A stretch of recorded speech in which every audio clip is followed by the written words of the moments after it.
Hello everyone, welcome to the new video series of NBHM 2021 जहां हम NBHM के questions 2021 के डिस्कस करेंगे उनके सॉल्यूशंस के साथ। ओके और इसके बाद हम NBHM 2020 के क्वेश्चंस एंड सॉल्यूशंस डिस्कस करेंगे। So this is the first video of this series. So before moving further I request you कि आप वीडियो लाइक कर दें, शेयर कर दें और चैनल को सब्सक्राइब कर दें crack kit. Fine, okay.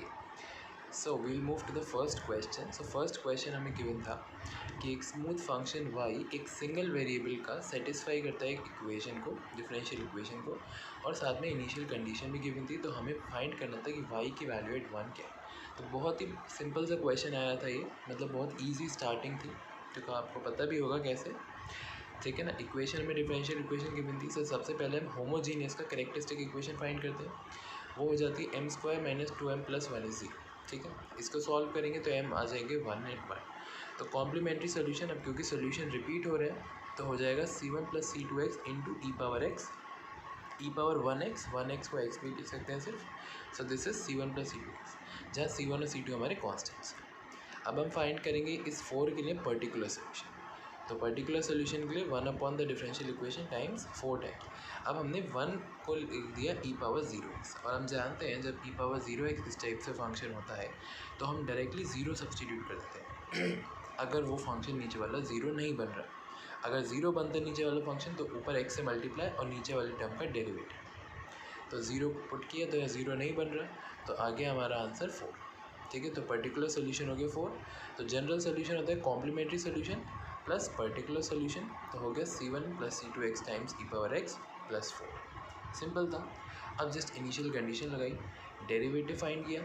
Initial condition y05 y'02 इनको फाइंड किया, इनिशियल कंडीशन को यूज़ किया और हमें कांस्टेंट c1 एंड c2 की वैल्यू भी 1 1 मिल गई। सब्सटीट्यूट किया तो हमें फंक्शन y मिल गया। अब हमें y की वैल्यू 1 पे फाइंड करनी थी, तो 1 पुट किया, 1 पुट करते हैं हमें आंसर मिल गया 2e + 4।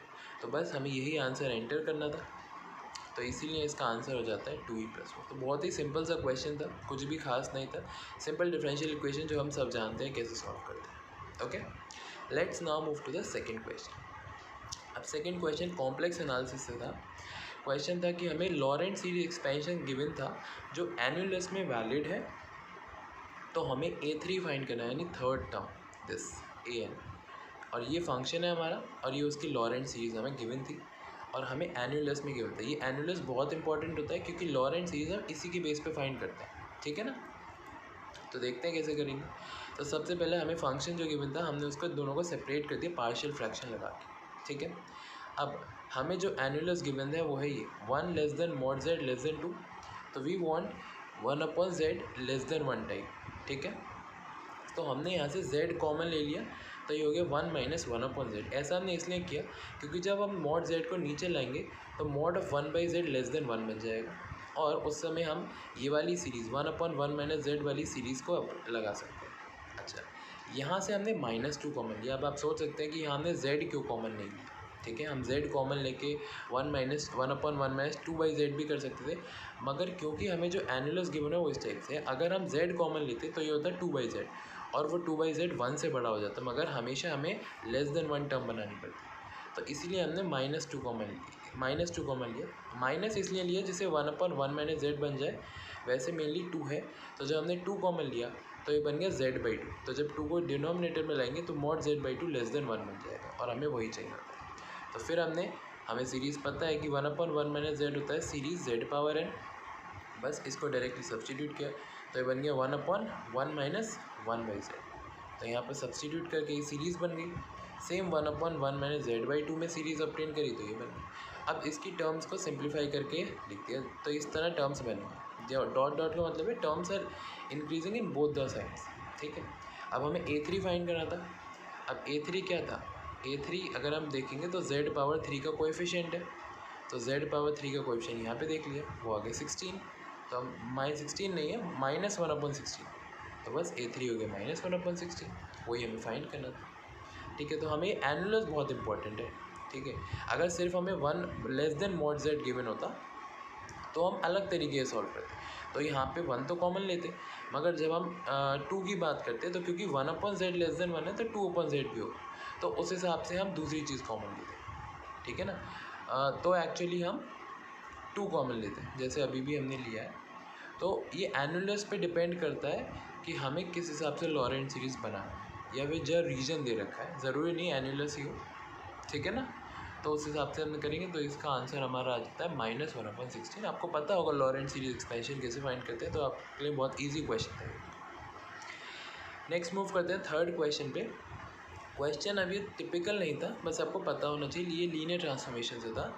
यहाँ R3 एक रियल वेक्टर स्पेस है जिसमें 1×3 की मैट्रिसेस हैं, और एक 3×3 की रियल मैट्रिक्स है जिसकी प्रॉपर्टी ये है such that the linear transformation from X to XA from R3 to itself वो प्रोजेक्ट करता है, प्रोजेक्शन है हर वेक्टर को R3 पे orthogonally on to the line in the direction of 101, जहाँ पे X से आपका यूजुअल मैट्रिक्स प्रोडक्ट है X एंड A का, तो आपको sum of the entries of the matrix A बताएंगे। तो यानी प्रोजेक्शन हमारा एक लाइन पे इन the direction of the vector defined है एज अ लीनियर ट्रांसफॉर्मेशन, और उसकी मैट्रिक्स है A, और हमें sum of the entries of the matrix A बताएं।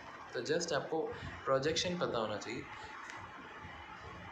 तो अगर लाइन का डायरेक्शन वेक्टर V है, तो R3 का जो प्रोजेक्शन होता है, प्रोजेक्शन बेसिकली होता है on that line is nothing but the inner product of the projection जिस वेक्टर का हम कर रहे हैं ऑन टू जिस लाइन का डायरेक्शन वेक्टर है, divided by inner product of that vector times that vector जो कि डायरेक्शन वेक्टर है लाइन।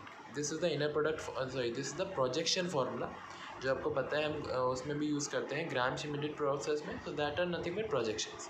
तो बस ये सिंपल सा वेक्टर था। अब R3 में अब हमें V ये गिवन था, तो जस्ट V को यहाँ सब्स्टिट्यूट करके इनर प्रोडक्ट सॉल्व किया तो हमें ये मिल जाता है कुछ x y z के, ठीक है। अब हमें matrix of linear transformation find करना आता है, तो R3 की बेसिस में 1 0 0 0 1 0 0 1 होता है, तो 1 0 0 के लिए पहले फाइंड कर लिया, तो आ गया हाफ 0 एंड हाफ, फिर 0 1 0 के लिए और 0 0 1 के लिए।